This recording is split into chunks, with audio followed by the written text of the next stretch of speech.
Salvete Spectatores. It's Masopust back in Europa Universalis 4.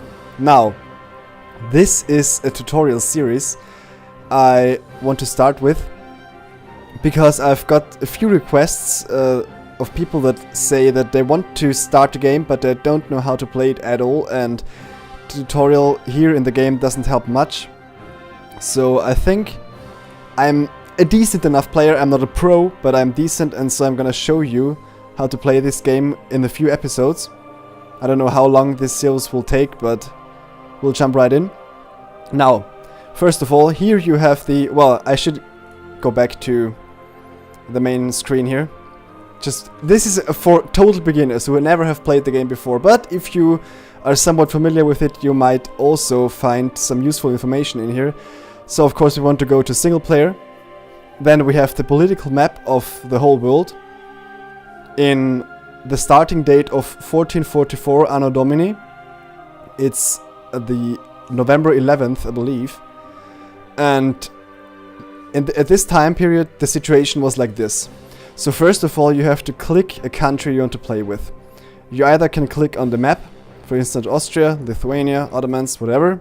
You can click every map. You can even play as Ragusa here, or this small nation, the Knights, which are actually the Knights of the Order of St. John.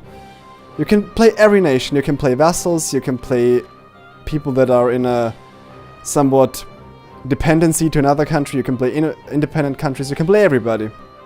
And most of them have a unique feeling to them, most nations. But for the starting date of 1444, the game gives us a few options that the game considers interesting. The Ottomans, Castile, France, England, Austria, Sweden, Portugal, Muscovy, Venice, and Poland. Most of you should know those countries, and the green highlighted countries are... this country is recommended for new players, so we of course want to play with either one of them. And I think Castile is the perfect country to start with for reasons I explain later. Ottomans and France are also viable candidates, and one basic rule is, for beginners, the bigger and stronger the country, the easier the game is. You might want to think, okay, let's start off small, few countries, few regions, few cities, few armies, easier to control. No, that's not the case. Big neighbors like Austria, France will ruffle stomp you right into the ground, so we'll start off as Castile. It's one of the strongest nations in the game. All of their neighbors are smaller than they are, and only France and England are strong, threatening neighbors. Okay, we have two possibilities here. We could select random new world. This will generate Americas that has nothing to do with the actual geography, but I really never have used that. I don't like it. I want to play with... I want to alternate the history, but I don't want to, I don't know, make completely unlogic Earth things going on in the West. And the other possibility is the Iron Man, which is a special gameplay mechanic that does not allow you to save. Well, it allows you to save, but it does not allow you to load a save game that has existed previously. So every action you take will be saved, and there's only one save game, and it is overwritten every time you take a new action in the game. So you cannot cheat, you cannot save scum, as EU4 players say. And another bonus here is that you can get achievements only while playing an Iron Man. So some of you might say, okay, well, I don't care about achievements, but others do, so they have to play an Iron Man. Another restriction there is that it saves every month, autosaving, and this can be quite nerve-wracking because the autosaving takes a few seconds and then your game freezes. So I don't really like Iron Man. I don't like it also because if we click it and then look to the options, it forces us to use Lucky Nations Historical. That means that the historically strong powers like France and the Ottomans get all those modifiers you see below here, which is substantial. So that basically means that the already strong nations get even stronger and are even more difficult to beat. So don't really like Iron Man. If we unselect it and then go to options, we can choose between historical, random, which will give the modifiers you've seen before. Those things here. We will explain all of them eventually to random nations. So also Bosnia could get the Lucky Nations modifiers, and none, which I most of the time play. Bonuses I've never used. It's basically the same as a handicap or the reverse thing like cheating, which is just stupid. Also, only if players are really, really hardcore and want to fight against super strong AI, they could do the AI bonuses here. But I don't think that's interesting here. AI difficulty. Now, on easy, that's also like cheating because the AI behaves stupidly. On normal, the AI plays at full skill and is somewhat logical. They react as if they were human players. Not so much on hard, where the AI isn't stronger or get any buffs, but they just react more harshly towards you. They know that you are the human here, and they are more hostile towards human nations, human-controlled nations than AI-controlled nations, which is also not really logic, so I don't select this. Terra Incognita in lobby means that if you load a game, you don't see what goes around here, what goes on around here. Let's have a look here. I have some saved games. Here's Austria, and here you can see that I only can see the known world to Austria. I can't see who's in charge in China or in America. If you get the picture, I think. But we can just go back. I didn't actually load this save game, I just looked at the map. And right, then use dynamic province names. This is just a small flavor thing. If we say yes, the names of the province will change due to ownership. Let's say yes. And have you seen this? All of the Ottoman provinces changed name. Thessalia is now Tirhala and something like this. Edirne is Adrianople and so forth. I play it with on because it's more fun. So there's nothing more to select. On the top right corner, if we select Castile by just clicking on a country, you can see some stuff, what is going on, but you can't select anything. So we'll cover those pictures and symbols and all those little interesting icons here later. Let's hit the play button and start our game. Oh, before we actually start, I should mention that I do not play the 100% vanilla game. I play the game with the Arumbas mod pack, which is a pack that has only... It's a pack of mods that are all Iron Man compatible, so they do not change the checksum of the game, which means that you can play it on Iron Man. It's basically a graphics thing. As you can see, the font has changed, and also the borders here, and the sea has a different color, and all those little font modules have changed color, and it's just easier to the eye, to my mind. What also has changed is that there are now keyboard shortcuts. For instance, if we select an army and we want to do something, there's always a shortcut included in the tooltip. For instance, S. If there were more than one unit, we could split them with S. And this applies to nearly everything here, which is, if you play it for a longer time, very, very useful and helpful. So I always play with the shortcuts. So, actually we have the game. First things first, what's important? You can see here it is paused, and we do not want to unpause it before we have checked everything that is important. Okay, in the lower right corner you can see one part of the world map. This is actually not very important, so we can click on this small symbol here in the right corner, which will give us access to all the province modes, world map modes. You can just look at it. This is the geographical mode, which is not very important. The default mode for me is the political map mode. Here you can see which country is where, how strong they are, how much how much territory they own. Then we have the religious map mode, which is also interesting. Here you can see that Europe is dominated by Catholicism. In the east there's Orthodox, and the green provinces are Sunni or Shia, the lighter green ones. Of course there are more religions than those three. And actually here you can see Coptic. It's this... I don't know. I don't know what this color is in English. I have no idea. I don't even know what... Whatever. You can see Coptic is also ancient Christian religion here.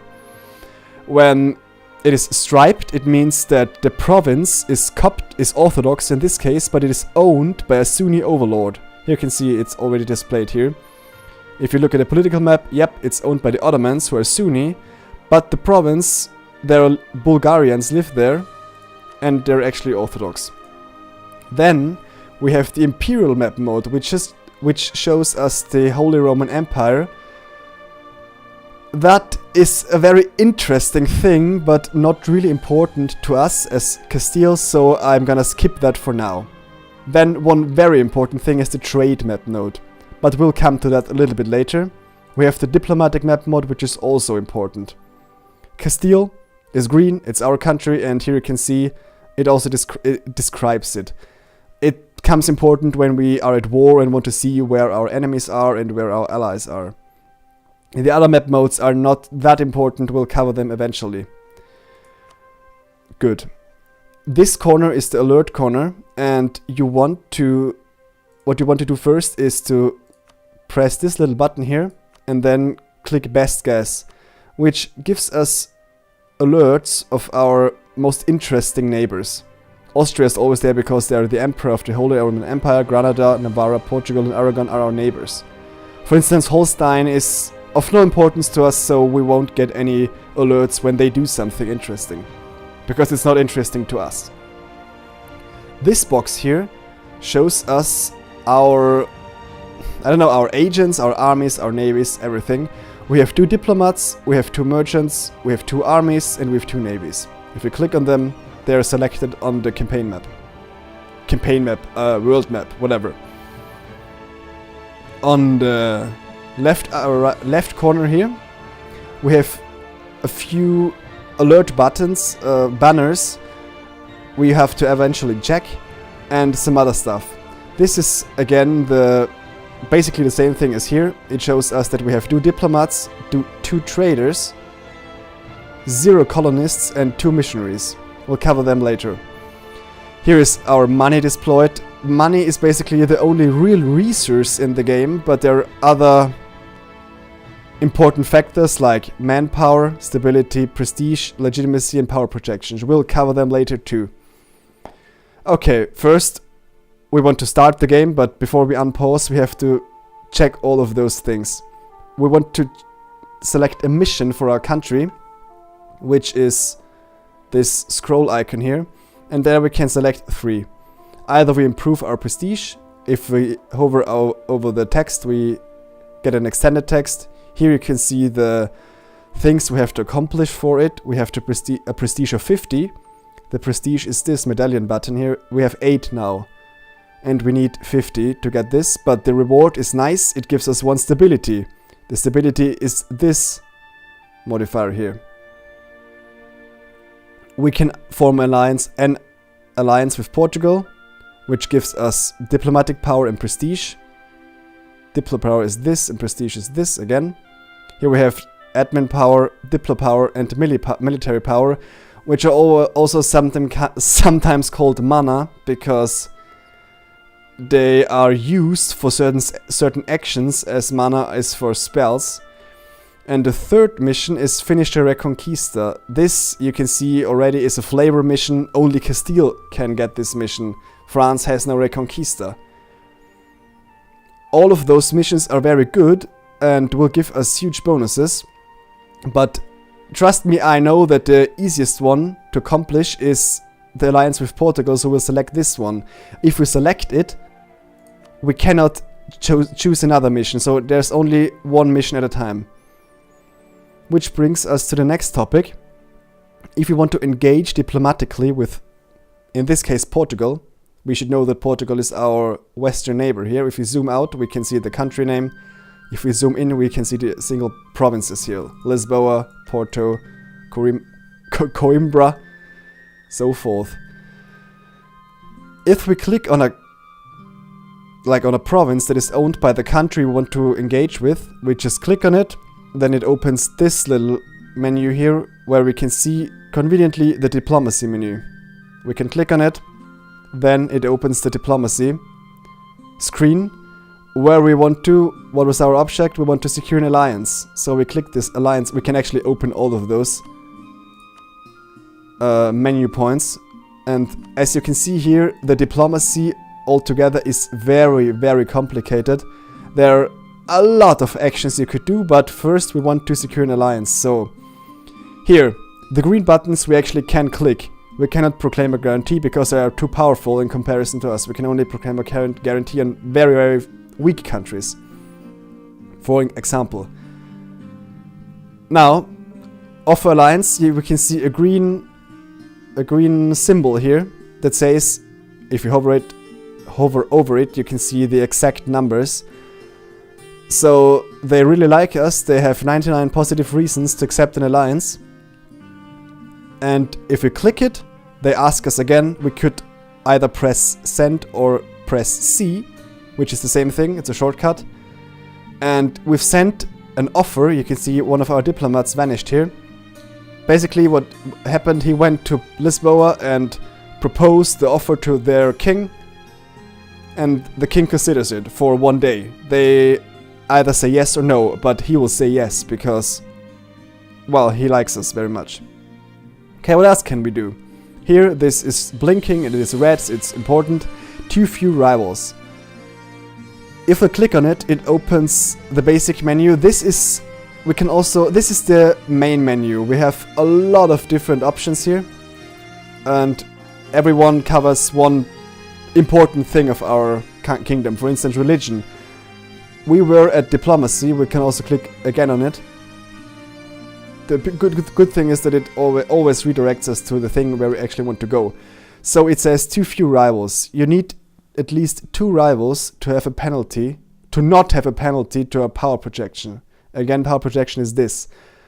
It also gives us bonuses if it rises up. We can have up to 100 power projections, same with legitimacy, prestige. Here we can click rivals. Here we can see our enemies. These are countries that have rivaled us. Namely, Aragon and Morocco. If you zoom out, Aragon is to our east and Morocco is to our south.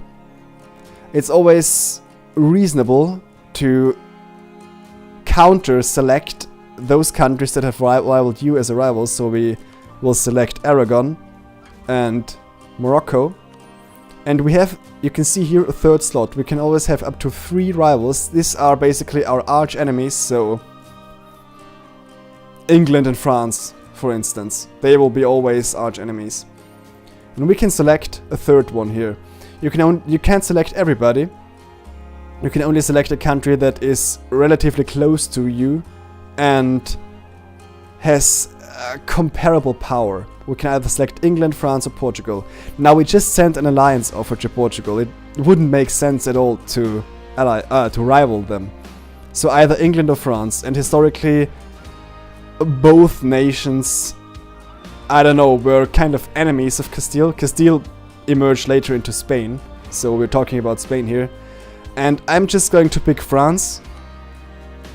Just for the sake of it, they are closer neighbors and they're generally more powerful than England. And it doesn't really matter. It gives us some bonuses if we select France's rival. Namely, we get more prestige from battles. We have a better spy offense, so if we engage in spy actions against them, it gives us a bonus. And if we are at war with them, we can actually claim more territory from them. But we'll come to war and peace negotiations later on. Right, so we've selected our rivals, good. One thing that always comes with rivals is the fourth benefit that is not described here. We can, if you go to the economy actions, we're already again in the diplomacy menu of Morocco here. We can issue an embargo against every nation. Here we could embargo Tunis and everybody, but only we can embargo rivals.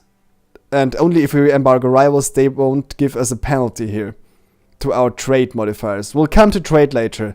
So just remember for the beginning, if you have rivals, immediately embargo them. It gives us power projection and it reduces their trade power.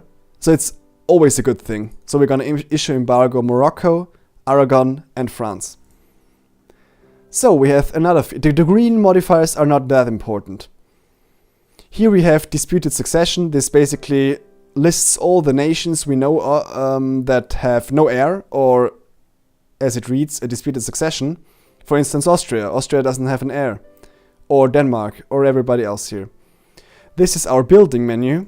We'll come to that later. This gives us possibility to build stuff. This is a truce icon that says, okay, we have a truce with Granada in 1448. This is basically 4 more years. And we come to war later.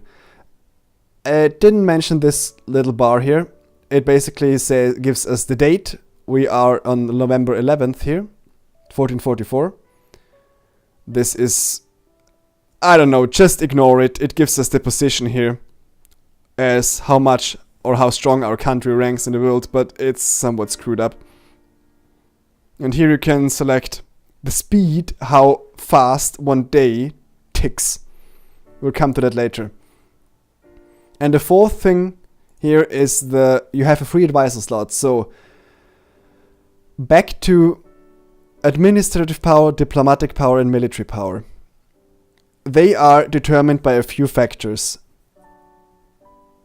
The monthly base increase is always 3. For every nation in the game this holds true, there is 3 monthly increase. Then, the second important factor is our king. Now, as you can see here, our king is Juan II de Trastamara, and he is a very bad king, because his skills can go from 0 up to 6. So a divine ruler will have 666 skills, and this guy here is very, very bad.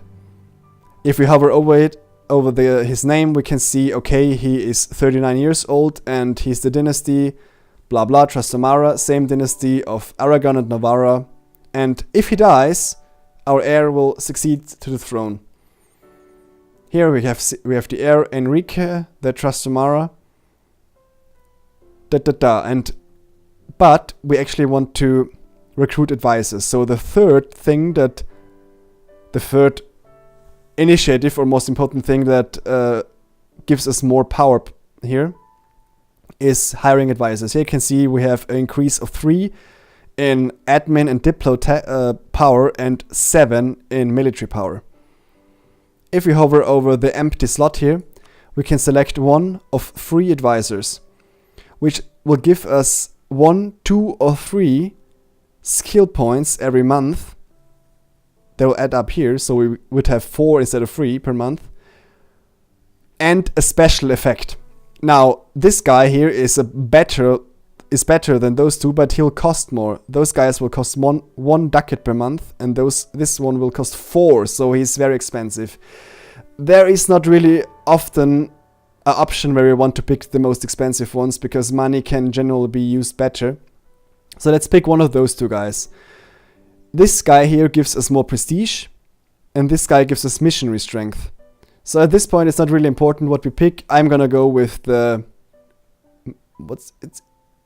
it's an Inquisitor, I think. Yeah, Inquisitor. He gives us missionary strength. Then there are 2 more slots. One, of course, for Diplo and one for military. Same thing here. We can either recruit a trade guy that gives us trade efficiency, spy offense, or Diplo reputation. Generally speaking, those 2 are very good. The spy offense is not really important. They're all level 1, so they'll all cost the same and give us 1 bonus point here. And we can either choose between the trade guy, which gives us money, or the Diplo guy, which gives us more Diplo reputation. Which means that, if we go back to our Diplo thing here, they have more positive reasons to accept an offer we proposed them. Be it military access or royal marriage, something like that. If you can see here, Castilian diplomatic reputation, the last modifier here is +5, because we have 1 diplomatic reputation. Now with this guy we would have 3, so it would give us a bonus of 15 to this offer. So it's considerable. So I'll go with the Valeriano de la Cueva guy. He gives us again, 1 Diplo power per month, and this special bonus here, Diplo reputation +2. Up to the third guy. Okay, here we don't have much of a choice. We'll have to take this one because this one here is too expensive. You can see here our monthly income is 12.57. Up right in the ledger. And down below you can see actually the single incomes and spendings. We spend money on army and fleet, and we gain money from gold, trade, production and taxation. More to that again later. So we're gonna go with Fabrique de Aguirre. He gives us more reinforcement speed. And, oh right, this I forgot. If we hire them, we also have to pay a single fee of 16 ducats in this case.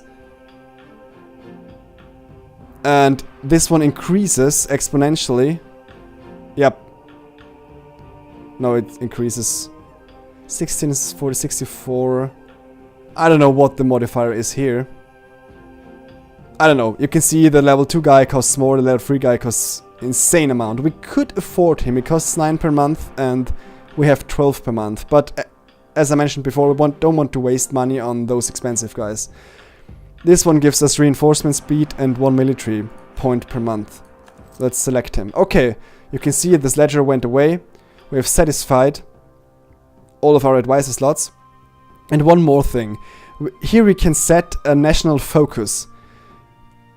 Without this focus, we would get 5, 5, 7 per month. You can see here, national focus +2. This basically allows to shift one of each the lesser important powers here to one that we need. At the beginning of the game it says, okay, due to some reason they decided that military is the most important. And later in the game we can change it. Well, we can change it right now. We can change it every 25 years. So this is a long time. We really have to consider, okay, do we want to do this, blah blah, etc. And just trust me, I know Castile heavily relies on trade power. Diplomatic power, I'm sorry.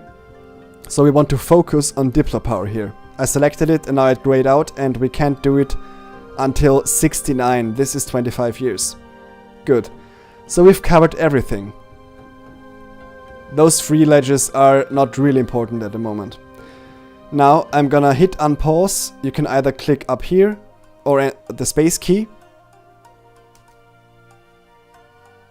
Bam, 1 month ticked. Portugal. Okay, this is quite interesting. They accepted our alliance. Perfect. And they sent us an alliance offer on day 1, but it's the same thing, so it just vanishes if you click on it. I just left-clicked on it, but it vanished. Now, for the mission to complete, we had a mission to form an alliance with Portugal. We have to let 1 more day pass. Okay. Third. By the way, you pause the game also with the space key again. Okay, we finished the mission, form alliance with Portugal. We gained 10 prestige and 25 Diplo power. Good. The Diplo power was added up here. And the prestige was added up here. Before we had 8, now we have 18. That's good. And with the finish of 1 mission, we can immediately select another one. Finish a Reconquista and improve our prestige are the same as before. But now we can choose royal marriage with Portugal. Blah blah blah. To strengthen our dynasty, we must expand our dynastic ties. Good. It's the same thing, and we will also get 5 prestige and 25 Diplo power. Free prestige and free Diplo power is always good. Take it. Okay, we'll select this one because you can imagine that improve our prestige up to 50 and finishing the Reconquista, which means conquering stuff, takes much more time than just send an offer that Portugal will always accept. So we'll select this mission. But we have a problem. We can send a diplomat only once a month. So we'll actually have to wait, as it is shown here, until the 12th of December, which is 30 more days. Or, yeah, 30 more days, right. Okay. Before we let the game unpause again, I'm gonna call the episode to an end. I hope you like it. I hope you watch the second episode, and if you want to learn how to play EU4, you have to have patience. You have to have commitment. It will take some time, but if you know how to play it, You will enjoy me, trust me. Thank you all for watching and I'll see you soon.